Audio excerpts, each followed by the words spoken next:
اللہ بھی عرض کر دیتے ہیں۔ بیمہ پالیسی کا دیکھیں دو صورتیں ہوتی ہیں۔ ایک تو یہ کہ بعض اوقات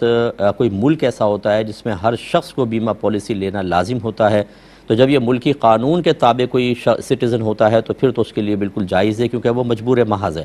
ایسے ہی ملکی طور پہ تو نہیں ہے، لیکن ادارتی اعتبار سے کہ بعض ایسے ادارے ہوتے ہیں کہ ہر امپلائی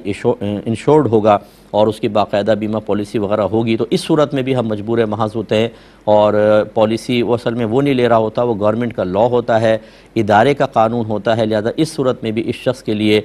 بیمہ پالیسی کے بینیفٹ سے فائدہ حاصل کرنے میں کوئی حرج نہیں ہے۔ اور تیسری صورت ہوتی ہے کہ کوئی پریشر نہیں ہے، کوئی قانون نہیں ہے، ہم از خود کر رہے ہوتے ہیں، تو پھر ہم اس کو اکثر منع ہی کرتے ہیں۔ اس وجہ سے منع کرتے ہیں کہ اس میں بعض صورتوں کے اندر جوئے کا مفہوم بن جاتا ہے اور بعض صورتوں میں سود کا مفہوم بن جاتا ہے، جس کی تفصیل زیادہ ہے، اجمالی طور پر یہی ہے۔ ہاں، باہر کے ملکوں میں بہت سارے لوگ ایسے ہیں کہ جو کسی کافر کمپنی کے ساتھ یہ معاہدہ کرتے ہیں اور وہاں کے مفتی صاحب اجازت دیتے ہیں کہ اس طرح کے مالی معاملات کے جس میں مسلمان، ویسے ڈاؤٹ نظر آئے بظاہر، لیکن اس میں مسلمان کا بڑا فائدہ ہو تو وہ مسلمان کر سکتا ہے، تو باہر والوں سے میری گزارش ہے کہ وہاں پر اگر کوئی ایسے مفتی صاحب آپ کو پرمیشن دے رہے ہوں، ان کی پرمیشن سے آپ کر سکتے ہیں باہر، کیونکہ وہاں ہر بھی کافر ہوتا ہے۔ یہاں پر ایسا نہیں ہے، پاکستان وغیرہ کے اندر، ہندوستان میں ایسا نہیں ہے، وہاں پر ہوگا، ادھر اجازت ہو سکتی ہے بشرطیکہ کہ کوئی مفتی صاحب پرمیشن دے دیں۔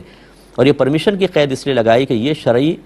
ریکوائرمنٹ ہے، سمجھ لیجئے، کیونکہ اللہ تعالیٰ نے فرمایا کہ فَاسْأَلُوا أَهْلَ الذِّكْرِ إِن كُنتُمْ لَا تَعْلَمُونَ، اگر تم نہیں جانتے تو اہل علم سے کویسچن کرو۔ اس کا مطلب ہے کویسچن کرو، ہدایت لو، تو اس کا مطلب ہے کہ جب آپ نے کویسچن کر لیا، ہدایت لے لی، شرعی تقاضا پورا ہو گیا، اب اس کے تقاضے کے مطابق عمل کر سکتے ہیں۔ تو ایسے کوئی مفتی صاحب تلاش کر لیں، ہم بہرحال اس کو وہاں پر بھی منع کرتے ہیں۔ کالر ہمارے ساتھ ہیں۔